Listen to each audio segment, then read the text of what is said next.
पंजाब की राजनीति में उस वक्त सनसनी फैल गई जब मुख्यमंत्री भगवंत मान को जान से मारने की धमकी मिलने की खबर सामने आई। एक ईमेल, एक खौफनाक दावा और एक नाम, खालिस्तान नेशनल आर्मी। ईमेल में दावा किया गया कि सीएम मान को पोलोनियम से इन्फेक्ट किया गया है, वही पोलोनियम जिसे दुनिया के सबसे खतरनाक रेडियो एक्टिव जहरों में गिना जाता है। साथ ही धमकी दी गई कि अगर वो बच गए तो उनका हाल पंजाब के पूर्व सीएम बेअंत सिंह जैसा किया जाएगा। नमस्कार, बहुत बहुत स्वागत है आपका। आपके साथ मैं हूं पर्णिका तिवारी। सीएम भगवंत मान मोहाली के फोर्टिस हॉस्पिटल में भर्ती हैं। अस्पताल का कहना है कि वो नियमित जांच के लिए आए थे। उनका पूरा क्लिनिकल असेसमेंट और स्टैंडर्ड डायग्नोस्टिक टेस्ट किए गए। सभी पैरामीटर नॉर्मल लिमिट में है। ज्यादा थकान की वजह से उन्हें ऑब्जर्वेशन में रखा गया है और उनकी हालत स्थिर है। लेकिन सवाल ये, अगर सब सामान्य है तो इतनी बड़ी धमकी क्यों? बता दें कि रविवार को सीएम मान का ब्लड प्रेशर बढ़ गया था, जिसके बाद उन्हें अस्पताल में भर्ती किया गया। लेकिन वो सोमवार को डिस्चार्ज होकर मोगा में नशा विरोधी रैली में हिस्सा लेने पहुंचे। रिपोर्ट्स के अनुसार मोगा में उन्हें सांस लेने में तकलीफ हुई, जिसके बाद उन्हें फिर से अस्पताल में भर्ती कराया गया।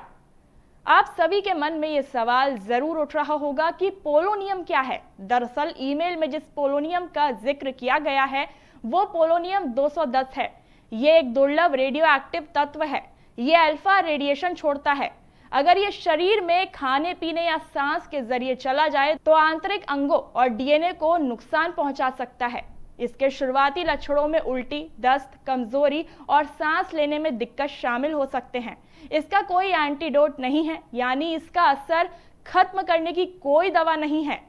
हालांकि मेडिकल एक्सपर्ट्स का कहना है कि इस तरह के दावों की पुष्टि के लिए विशेष परीक्षण की जरूरत होती है। लेकिन सबसे बड़ा सवाल ये कि क्या वाकई ऐसा कुछ हुआ है, क्योंकि अस्पताल की रिपोर्ट तो इसे पूरी तरह से नकार रही है।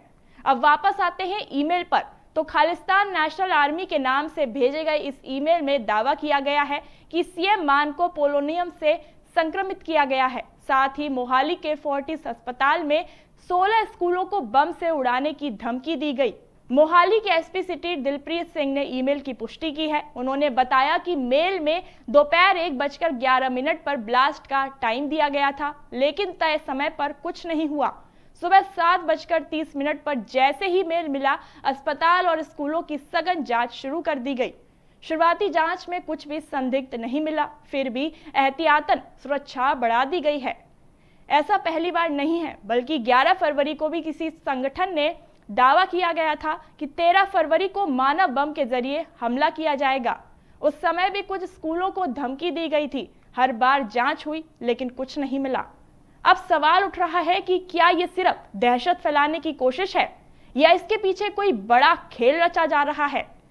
ईमेल में जिस दिलावर सिंह का नाम लिया गया है वो वही कांस्टेबल है जिसने 31 अगस्त 1995 को चंडीगढ़ सचिवालय में तत्कालीन मुख्यमंत्री बेअंत सिंह की हत्या की थी। इस ऐतिहासिक संदर्भ का इस्तेमाल कर ईमेल में डर और दहशत का माहौल बनाने की कोशिश की गई है। आम आदमी पार्टी के नेता बलतेज सिंह पन्नू ने अपील की है कि किसी भी फेक ईमेल या मैसेज को बिना वेरिफिकेशन के वायरल ना किया जाए। उनका कहना है कि कुछ लोग पैनिक पैदा करने के लिए इस तरह के मैसेज फैलाते हैं। क्या ये सिर्फ धमकी है या पंजाब की राजनीति में किसी बड़े तूफान का संकेत है?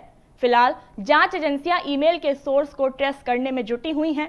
सुरक्षा एजेंसियां किसी भी संभावना को नजरअंदाज नहीं कर रही। लेकिन सच क्या है, ये जांच के बाद ही सामने आएगा। फिलहाल के लिए बस इतना ही। बाकी देश और दुनिया की तमाम बड़ी खबरों के लिए देखते रहिए हमारा चैनल।